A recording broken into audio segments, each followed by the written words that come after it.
Hi everyone, a very warm welcome to you all on this channel Nursing Knowledge. Today we are going to do a second part of first stage of labor. So let's get started.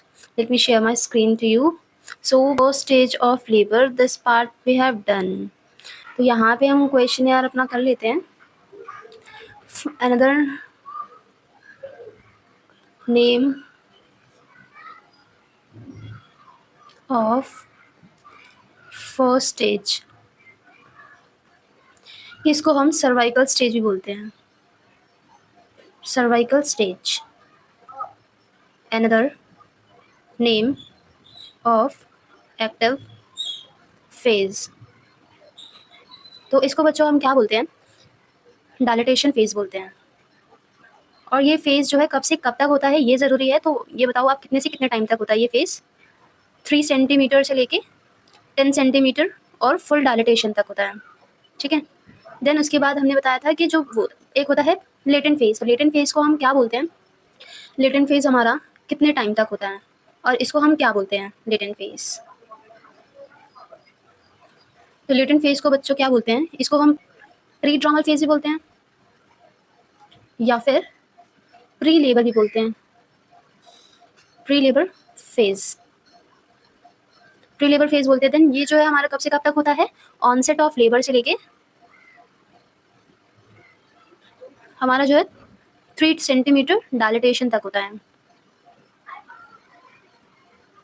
ठीक है. ये हमारा हो गया latent phase. जो हमारी first, तो ये जो मैंने आपको फेजेस बढ़ाए ना, latent phase and prodromal phase, sorry latent phase and active phase, इन दोनों को मिला के जो हमारी फर्स्ट स्टेज की डेफिनेशन बन जाती है. ओके. तो नेक्स्ट क्वेश्चन है आप लोग के लिए कि जो फर्स्ट स्टेज होती है, first stage of labour, first stage of labour primary में और मल्टी में कितने टाइम की होती है? ये आप मुझे जो है कमेंट सेक्शन में बताओगे.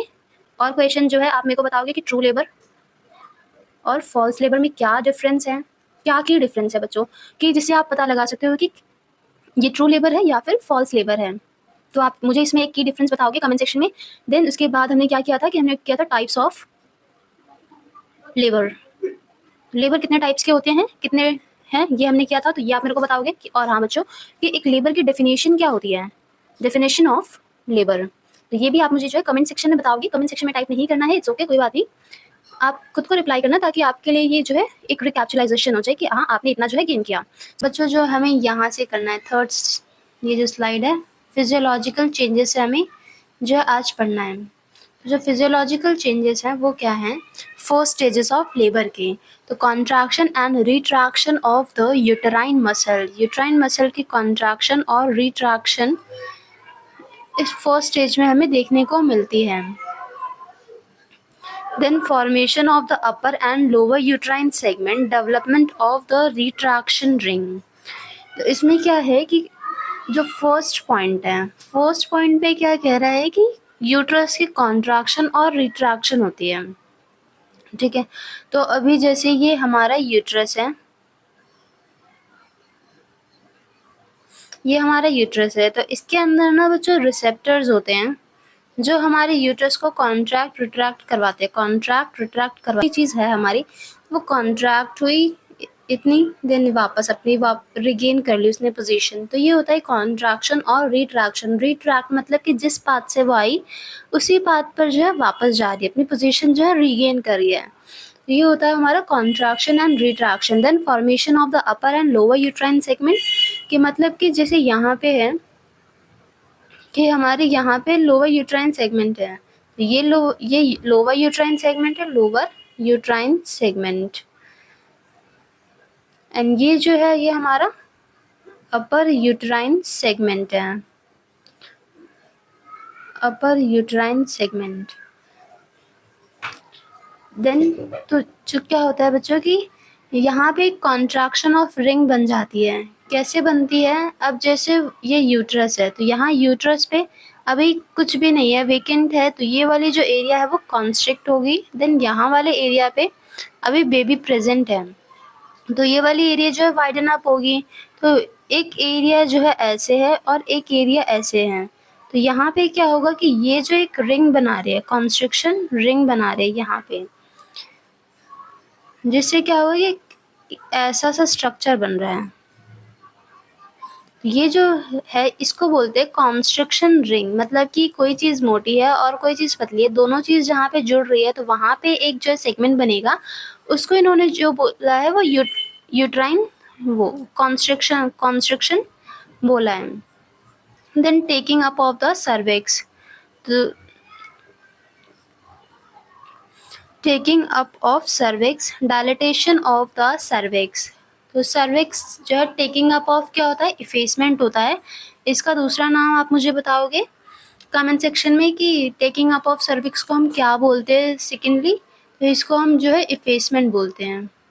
ये मैंने आपको जो है पिछली क्लास में बताया था, अगर रिवाइज नहीं किया है तो जाके चेक कर लेना video. Then dilatation of the cervix, cervix जो है वो डायलेट होगा।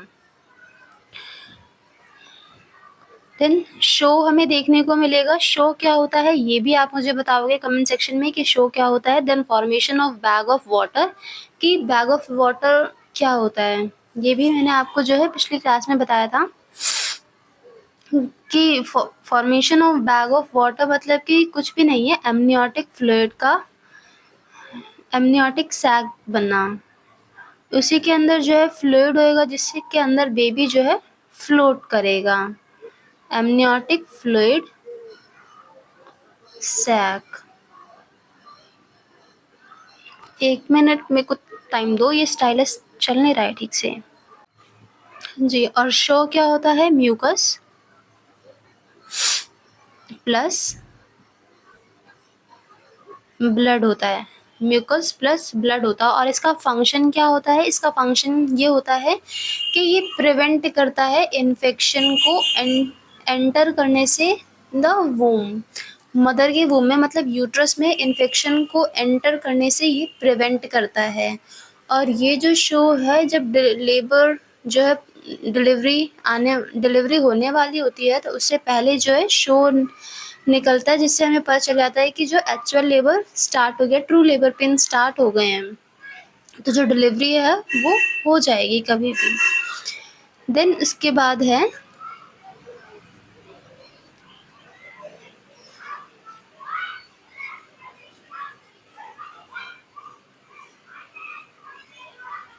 Rupture of membrane.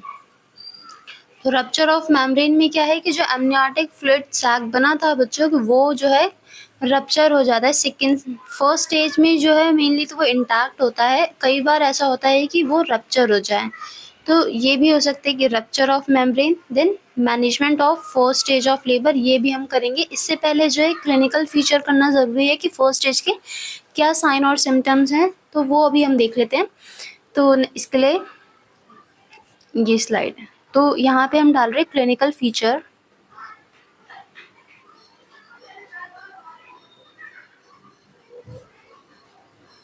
Of first stage.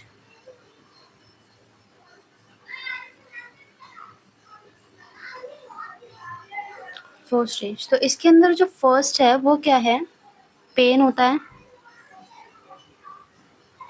Then membrane का स्टेटस कैसा है कि मेम्ब्रेन रप्चर है या इंटैक्ट है। देन इसके बाद है फीटल इफेक्ट, बच्चे के ऊपर क्या इफेक्ट है, बच्चा डिस्ट्रेस में तो नहीं है या फिर बच्चे की हार्ट रेट ठीक है या कोई दिक्कत तो नहीं है, तो वो भी हमें चेक करना है, फीटल इफेक्ट। ये की पॉइंट्स है, देन आपको इसको इलाबरेट करना है। देन इसके बाद आता है हमारा पेन, पेन हो गया। देन मैटरनल सिस्टम,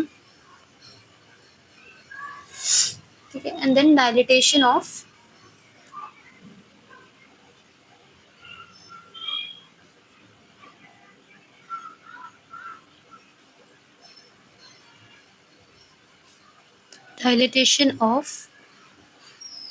ओस।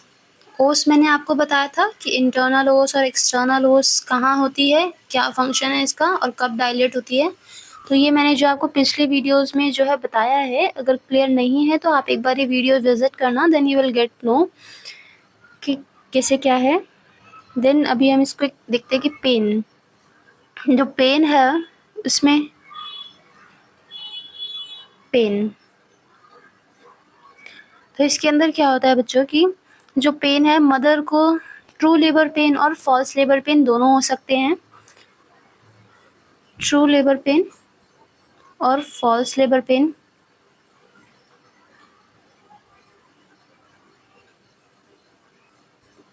दोनों हो सकते हैं।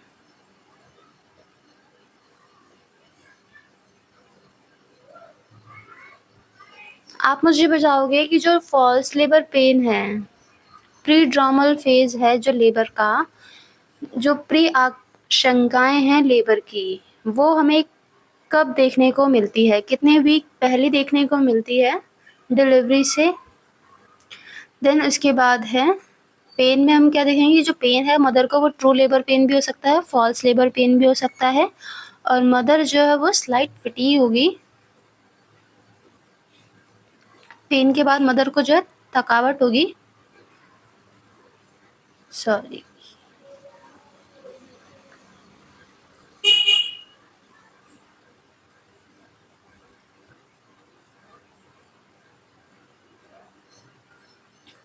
डिस्कम्फर्ट होगा मदर को, डिस्कम्फर्ट, फटीग और इरिटेबल होगी, इरिटेबल होगी मदर। ये तो हमने पेन में देखा। देन उसके बाद क्या है कि हमारा जो मेम्ब्रेन का स्टेटस है, मेम्ब्रेन स्टेटस, तो मेम्ब्रेन जो है वो इंटैक्ट है या नहीं, इंटैक्ट और नॉट, इंटैक्ट है या नहीं है, ये हमें देखना है। देन और ये जो इंटैक्शन है ना बच्चों, ये फर्स्ट सेकंड स्टेज तक भी रह सकती है, और ये जो है फर्स्ट स्टेज में रप्चर भी हो जाती है कई बार, अगर मदर जो है मदर को कोई मैटरनल जो है फैमिली हिस्ट्री है कि किसी को प्लेसेंटा प्रीविया अब्राप्शियो प्लेसेंटा की कोई हिस्ट्री रही हो, तो उस केस में क्या है कि मेम्ब्रेन जो है जल्दी रप्चर हो जाती है। तो ये उन केसेस में होता है, नहीं तो सेकंड स्टेज ऑफ लेबर तक जो मेम्ब्रेन है वो इंटैक्ट रहती है। देन थर्ड है fetal effect.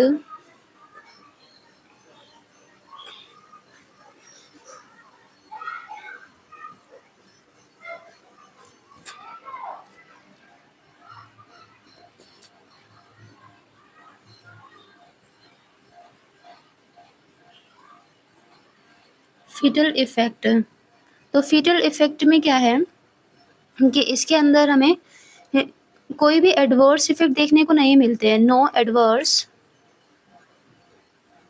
Effect seen on baby और फीटस।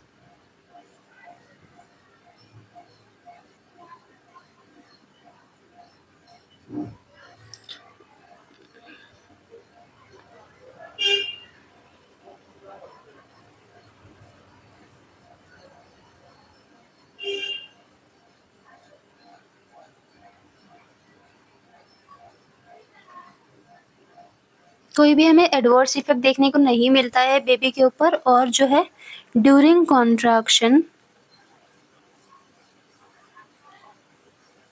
कॉन्ट्रैक्शन के दौरान क्या होता है कि जो बेबी की हार्ट रेट है वो इंक्रीज हो जाती है 100 to 120, 100 से 120 पर मिनट।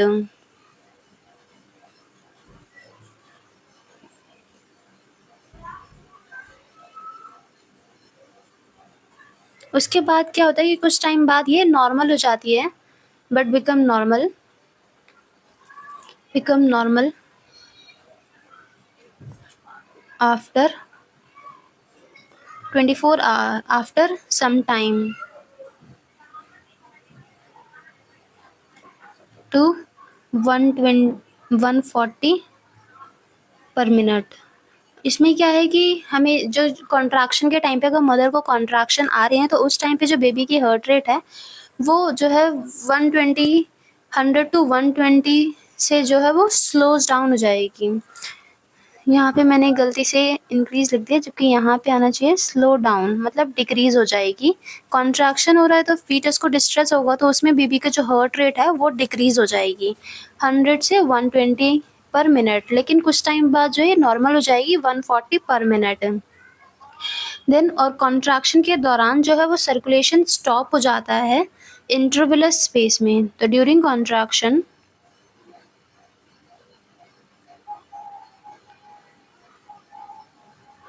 इंटरवलस स्पेस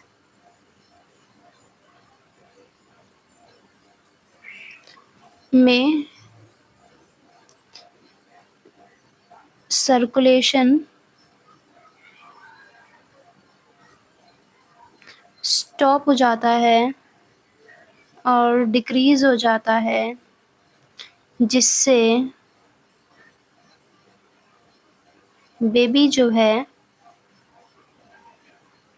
फीटल हाइपोक्सिया में चला जाता है।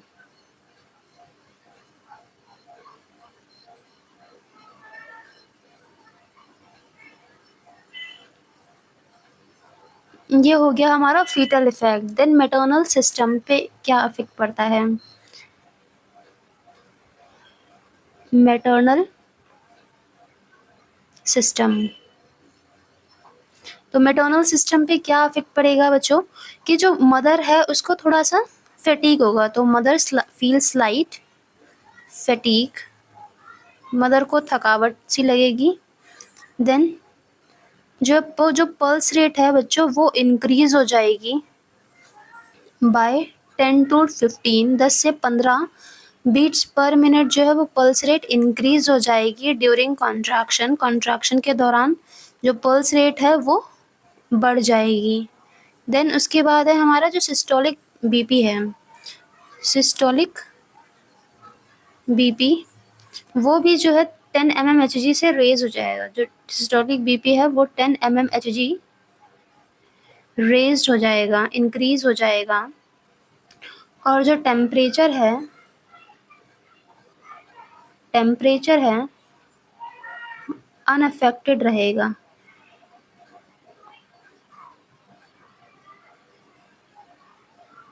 टेम्परेचर अनअफेक्टेड रहेगा। तो ये हमारा जो है मैटरनल सिस्टम में हमें देखने को मिलेगा। तो अभी हम क्या करेंगे, management of first stage of labour. तो फर्स्ट स्टेज ऑफ लेबर में हमारा ऑब्जेक्टिव क्या है कि हम मदर को जो है सेकंड स्टेज ऑफ लेबर के लिए प्रिपेयर करेंगे, मदर को काउंसिल प्रोवाइड करेंगे कि बर्थ प्रोसेस जो है कैसे होता है और उसमें क्या क्या प्रोसीजर यूज़ होते हैं, उनको कैसी एक्सरसाइज करनी है, क्या क्या उनको जो है मेजर्स लेने हैं ताकि इफ़ेक्ट अच्छे से बेबी का बर्थ हो। एक्सरसाइज करने के लिए बोलना है, एम्बुलेशन करने के लिए बोलना है। तो ये सब चीज़ें जो है हमें मदर को एडवाइस करनी है और काउंसिल करना है, मदर को जो है रीअश्योर करना है कि एज सच कोई प्रॉब्लम नहीं होती है नॉर्मल डिलीवरी में। तो हमें मदर को नॉर्मल डिलीवरी के लिए जो है काउंसिल करना है। अगर मदर की चॉइस है कि सी सेक्शन करवाना है तो उनका जो है हमें रिटन कंसेंट लेना होता है। And monitor the progress of labour, maternal and foetal condition. तो हमें जो है प्रोग्रेस ऑफ लेबर मेंटेन करने के लिए हम जो है यहाँ पे पार्टोग्राफ मेंटेन करते हैं। पार्टोग्राफ एक ग्राफिकल रिप्रेजेंटेशन होता है कि हम पेपर वो लेबर की जो है प्रोग्रेस को देखें। तो ये जो पार्टोग्राफ है ये हम तभी मेंटेन करते हैं जब सर्विक्स जो है 4 सेंटीमीटर जो है डायलेटेड हो। 4 सेंटीमीटर डायलेटेड है सर्विक्स, तब हम जो है पार्टोग्राफ मेंटेन करना स्टार्ट कर देंगे। और इसके अंदर हम चेक करते हैं कि फीटल कंडीशन कैसी है, मैटरनल कंडीशन कैसी है, फीटस जो हाइपोक्सिया में तो नहीं जा रहा है, मदर को कोई हेल्थ इश्यूज तो नहीं हो रहे हैं, हमें कोई एक्शन लेने की ज़रूरत है या नहीं है। तो ये सब जो है हमें पार्टोग्राफ से पता चल जाता है। देन उसके बाद है जनरल मैनेजमेंट। तो जनरल मैनेजमेंट में हम क्या चेक करेंगे कि जनरल मैनेजमेंट में complete asepsis should be maintain through out the process. मतलब कि जो डिलीवरी के थ्रू आउट द प्रोसेस हमें ये ध्यान रखना है कि जो एसेप्टिक टेक्निक है, मतलब कि जो इन्वायरमेंट हम बेबी की डिलीवरी करवाने के लिए यूज़ करने वाले हैं वो free from the micro organisms होने चाहिए, जर्म्स होने चाहिए, तो एसेप्टिक का पूरा हमें ध्यान रखना है। ऐसा नहीं है कि हम डिलीवरी करवा रहे हैं और मदर जो है इन्फेक्टेड हो गई, तो वो चीज़ भी अच्छी नहीं है। उस चीज़ को क्योर करने में ज़्यादा टाइम लग जाएगा और मदर की जो हेल्थ है वो भी ख़राब हो सकती है, बेबी की भी हेल्थ ख़राब हो सकती है। तो इसलिए हमें जो है एसेप्सिस का बहुत ज़्यादा ध्यान रखना है। देन उसके बाद है मदर को हमें इमोशनल सपोर्ट देना, मेंटली सपोर्ट करना है वुमेन को। कई इस टाइम पे जो वुमेन होती है कई बार कि उनको जो है समझ में नहीं आता है, वो या फिर मेंटली जो है डिस्टर्ब होती हैं, तो हमें जो है उनका मजाक नहीं बनाना है, उनके साथ कोऑर्डिनेट करना है, उनको इमोशनल सपोर्ट देना है, एनकरेज करना है and reassure are given to up the moral of the mother. अब मदर का जो मोटिवेशन है, जो मनोबल है, वो बढ़ाना है कि आप कर सकते हो डिलीवरी, आप सब कुछ बहुत अच्छा चल रहा है। अगर कोई कॉम्प्लिकेशन है तो मदर को जो है वो क्लियरली जो है एक्सप्लेन करना है। अगर आपको नहीं पता है उस चीज़ के बारे में तो कोई भी फॉल्स अश्योरेंस नहीं देना है, जो भी है आपको ट्रुथ बताना है पेशेंट को। ऐसा नहीं है कि आप मदर का मोरल हाई रखने के लिए, अगर वो हाई रिस्क मदर है, एनीमिक है, तो आप उनको बोलो कि नहीं you can do it, but आपको ऐसा नहीं करना है। मदर को बताना है कि आप हाई रिस्क प्रेगनेंसी में कंसिडर हो रहे हैं क्योंकि आप अनीमिक हो और आपको ये सब डाइट लेनी है और आप अच्छा कर सकते हो। नेक्स्ट टाइम जब आप चेकअप के लिए आना, देन आपका HB जो है बड़ा होना चाहिए, जो आपके बेबी के लिए और आपके लिए बहुत ज़्यादा सेफ है। तो ऐसे आपको जो है एनकरेज करना है मदर को।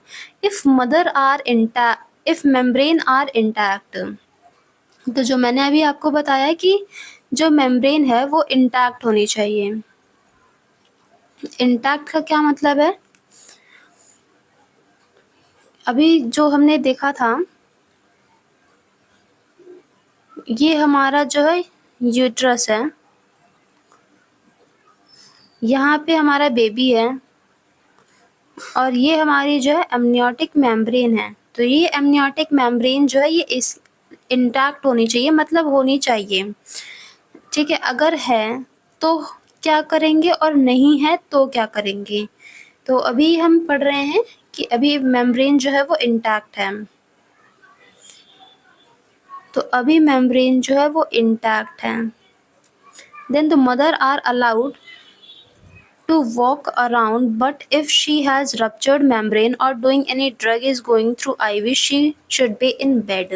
तो इसमें क्या है कि अभी हमारी जो मेम्ब्रेन है वो इंटैक्ट है, मतलब कि मेम्ब्रेन अभी एमनियोटिक सैक प्रेजेंट है। तो उसमें हमें क्या बोलना है कि मदर को एम्बुलेट करना है, वॉक करना है।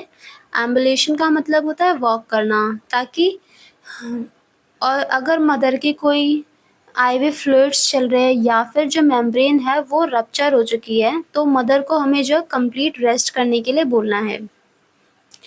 इस टाइम पे हमें कंप्लीट रेस्ट करने के लिए क्यों बोलना है? अगर वो मेम्ब्रेन जो है वो रप्चर हो गई है तो ज़्यादा चांसेस है कि बेबी जो है नीचे की साइड डिसेंट हो जाए और मे बी इन केस अगर डिलीवरी हो जाती है तो बेबी कुछ हार्म होने के ज़्यादा चांसेस है, इसलिए मदर को हम रेस्ट के लिए बोलते हैं। अगर मेम्ब्रेन इंटैक्ट है तो हम उनको क्या बोलेंगे कि आप जो है वॉक कीजिए और एक्सरसाइज कीजिए, एंटीनेटल एक्सरसाइज। देन उसके बाद क्या है कि all the food is withheld in the pregnancy.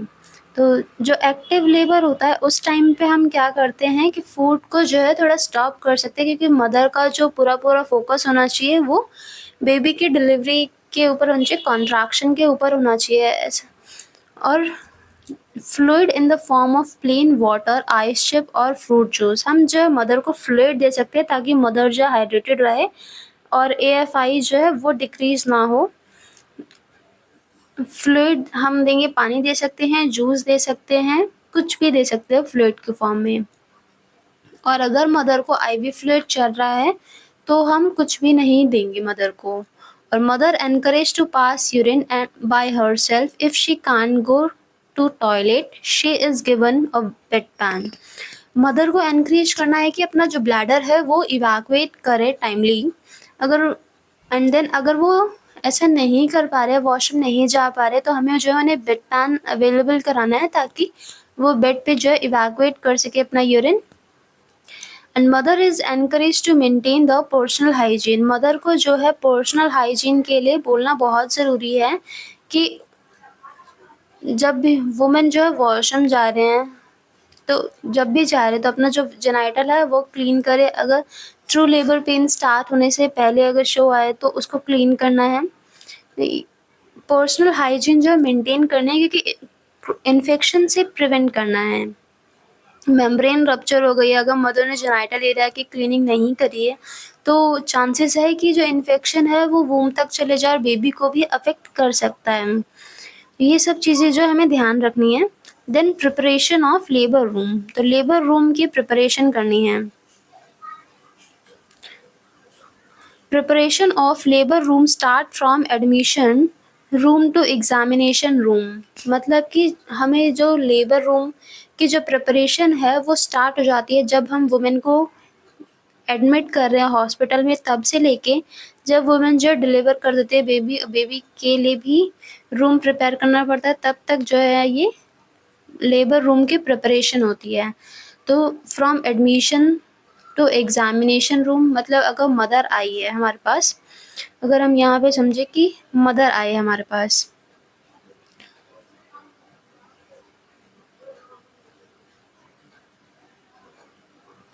तो इनके लिए हमें क्या करना पड़ेगा, एक हमें एडमिशन रूम रखना पड़ेगा जिसमें मदर जो है स्टे करे। एडमिशन रूम,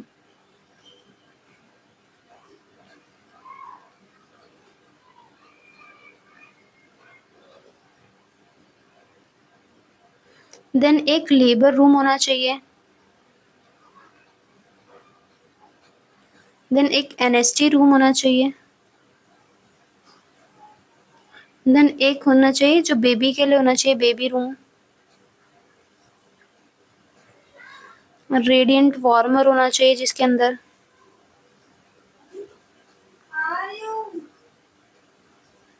तो ये सब चीज़ें जो है हमें ध्यान रखनी है। देन उसके बाद क्या है,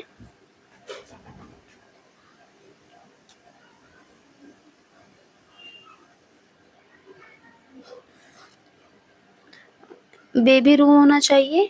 then delivery of the room will be all instrument, तो ये सब मैंने बताया कि सभी इंस्ट्रूमेंट होने चाहिए। बेबी के लिए रेडिएंट वार्मर होना चाहिए, मदर के लिए ड्रग होना चाहिए बेबी के लिए। तो बेबी को बर्थ के टाइम पे क्या क्या इंजेक्शन लगते हैं ये आप मुझे कमेंट सेक्शन में बताओगे।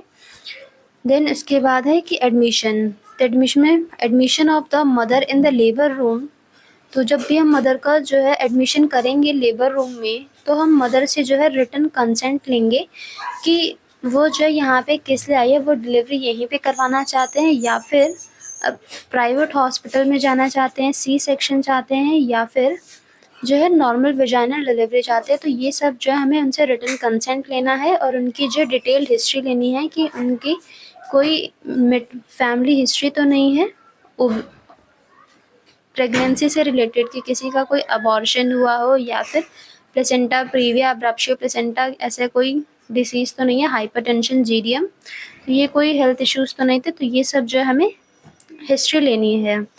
देन उसके बाद क्या है कि असेसमेंट ड्यूरिंग द लेबर के टाइम पे असेसमेंट लेना है हमें, तो maternal assessment, then perform abdominal examination, तो मैटरनल असेसमेंट में हमें क्या करना है कि मदर की पूरी प्रोफाइल देखनी है कि उनको कितने बेबीज़ थे और वो कितनी बार प्रेग्नेंट हो चुकी हैं। Then first day in LMP कब आया था उन्हें, और एक्सपेक्टेड डेट ऑफ डिलीवरी क्या रहेगी, और कोई जेस्टेशनल एज बेबी की जो है वो क्या है, और मदर को कोई प्रॉब्लम तो नहीं है ड्यूरिंग प्रेगनेंसी, जैसे कि अनीमिया है या फिर हाइपरटेंशन की प्रॉब्लम है। और ask mother about starting time of labour pain in its duration and its regularity if there is fever discharge और ब्लीडिंग, तो मदर से पूछना है कि लेबर पेन जो है कब आना चालू हुए थे, उनकी क्या ड्यूरेशन थे, कितने टाइम तक थे, कब कब आए, और कोई फीवर डिस्चार्ज तो नहीं है। तो ये सब चीज़ें जो हमें मदर से पूछना है, उनकी हिस्ट्री लेनी है। देन हमें जो है एब्डोमिनल एग्जामिनेशन करना है। एब्डोमिनल एग्जामिनेशन में क्या है कि हम फीटल की पोजीशन चेक करेंगे, उसकी लाई चेक करेंगे। जो लाई होती है वो लॉन्गिट्यूडनल भी हो सकती है, ऑब्लिक भी हो सकती है, या फिर ट्रांसवर्स भी हो सकती है। देन प्रेजेंटेशन, तो प्रेजेंटेशन जो हमारी सिफालिक भी हो सकती है, पोडालिक भी हो सकती है, और शोल्डर भी हो सकती है, कुछ भी प्रेजेंटेशन हो सकती है। देन फीटल पोजीशन, तो फीटल पोजीशन जो है वो LO है या फिर ROA है। एंड देन प्रेजेंटेशन, तो प्रेजेंटेशन में क्या है कि सिफेलिक, ओडालिक,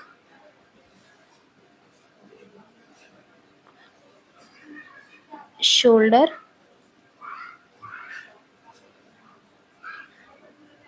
या breach.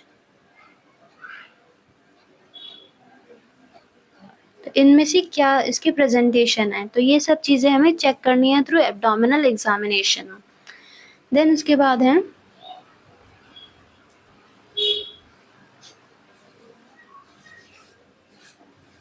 Uterine contraction of regularity and intensity.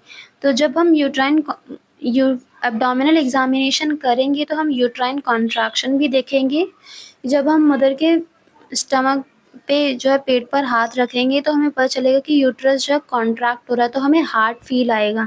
That means कि कुछ टाइम पे कॉन्ट्रैक्शन हो रहे हैं, तो हम अपना हाथ जो है उस पर रख के रखेंगे कि कितने टाइम तक कॉन्ट्रैक्शन हो रही है, क्या इंटेंसिटी है, कि कितनी हार्डनेस है, और कब कब आ रहा है, कितने इंटरवल पे आ रहा है। तो ये सब चीज़ें जो है हमें पता चल जाएंगी। देन उसके बाद अगर इफ़ नो पीवी ब्लीडिंग, अगर कोई भी पीवी ब्लीडिंग नहीं हुई है, then perform sterile vaginal examination to assess the status of membrane. तो हम जो है पीवी एग्जामिनेशन करेंगे, अगर कोई भी वेजाइनल ब्लीडिंग नहीं हुई है तो हम पीवी करेंगे। क्यों करेंगे? ताकि हम जो है मेम्ब्रेन की स्टेटस को पता लगा सकें कि इंटैक्ट है या फिर रप्चर हो गई है। देन सर्वाइकल डायलिटेशन कितनी हुई है, 2 सेंटीमीटर हुई है, 3 सेंटीमीटर हुई है, या फिर इफेसमेंट हम चेक कर सकें कि 10% हुई है, 20% कितना इफेसमेंट हुआ है। देन प्रेजेंटिंग पार्ट, कि बेबी का प्रेजेंटिंग पार्ट क्या है, अभी मैंने बताया सिफेलिक, पोडालिक, ब्रीच, फेस क्या है, और स्टेशन। तो स्टेशन में क्या है कि हम बेबी का पता लगाते हैं कि बेबी कितना जो है डिसेंट डाउन हुआ है। इसको समझाने के लिए मैं भी एक इमेज जो है अपलोड करती हूँ, देन आपको समझ में आएगा। तो ये हमारा जो है ईशियल स्पाइन होता है। यहाँ पे ये हमारा जो ये जो नॉच दिख रही है ना,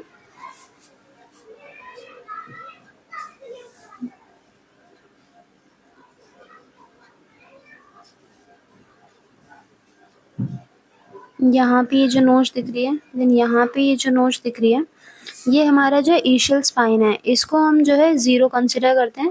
देन इसके ऊपर जितना होता है वो माइनस में होता है, देन इसके नीचे जितना होता है वो प्लस में होता है। तो यहाँ पे हम जो है फिंगर से असेस करते हैं कि कितना जो है बेबी डिसेंट डाउन हुआ है। अगर नीचे आ रहा है तो हम +1 +2 बोलेंगे, एंड अगर बेबी ईशियल स्पाइन से ऊपर है तो कितना ऊपर है, -1 है, -2 है, -3 है। तो ये हम जो है चेक करते हैं पीवी एग्जामिनेशन के थ्रू। तो ये हम जो है स्टेशन इससे पता लगाते हैं, स्टेशन। देन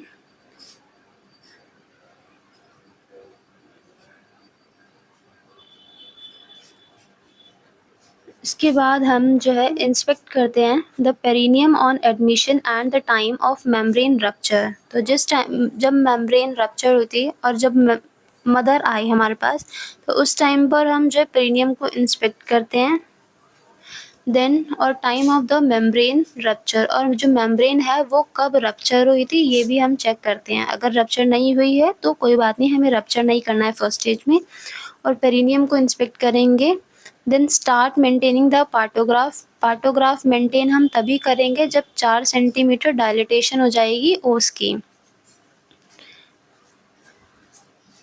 देन इसके बाद है एनकरेज अ लेटरल और semi Fowler position but avoid the supine position.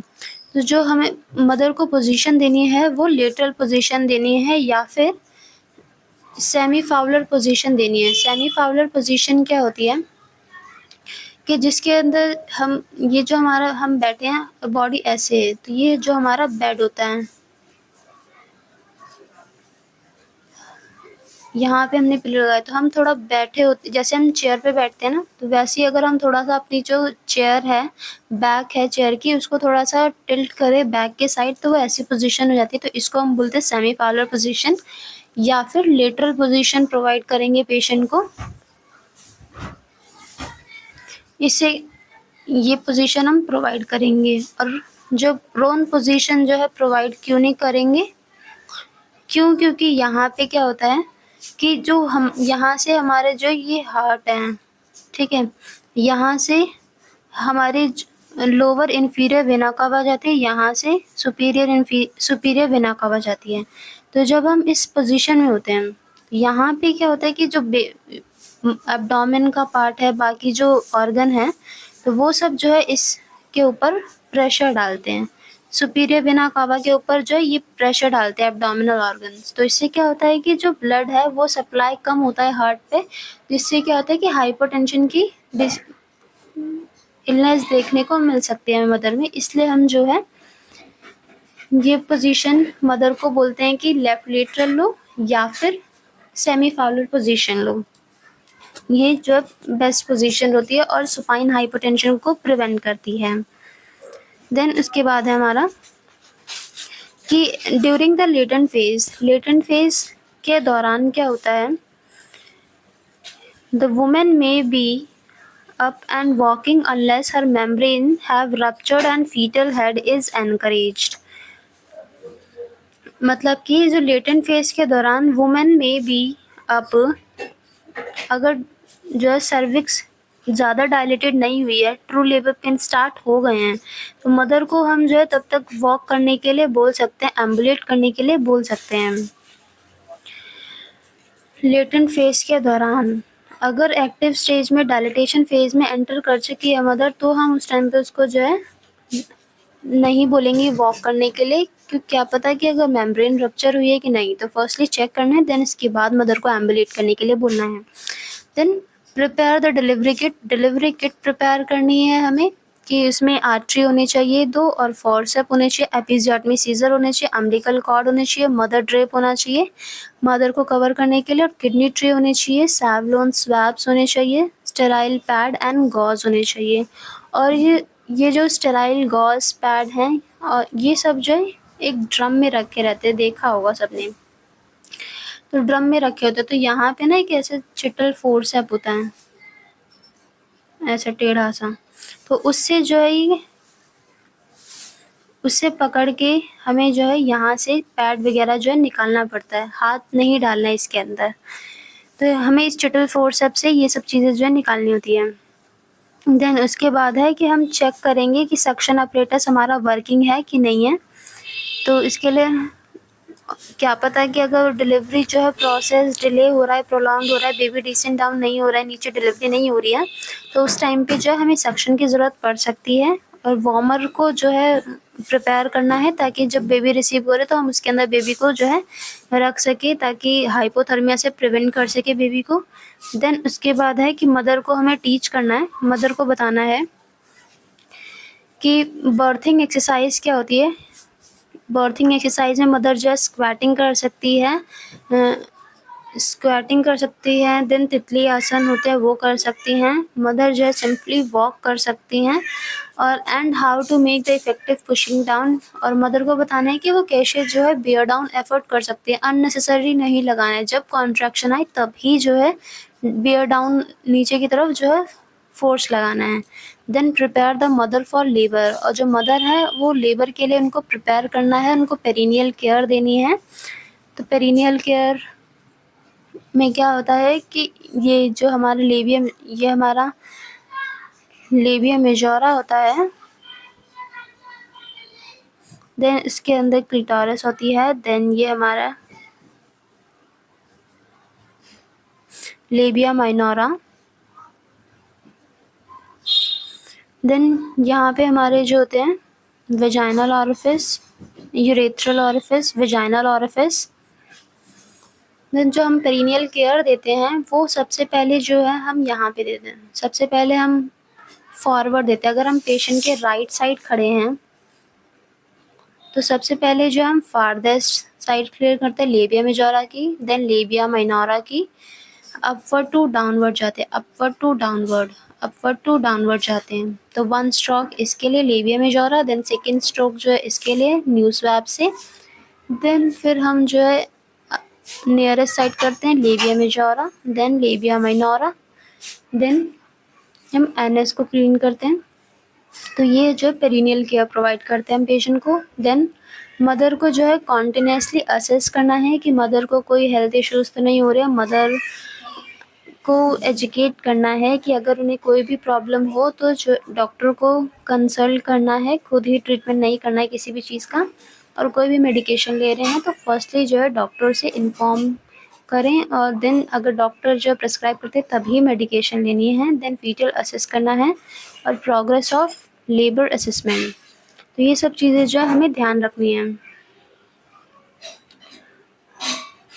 Then इसके बाद है सेकेंड स्टेज ऑफ लेबर। ये जो है हम second stage of labour second class में करेंगे, सेकेंड स्टेज ऑफ लेबर। तो ये हम जो है नेक्स्ट क्लास से शुरू करेंगे ताकि एक ही वीडियो में क्लियर हो।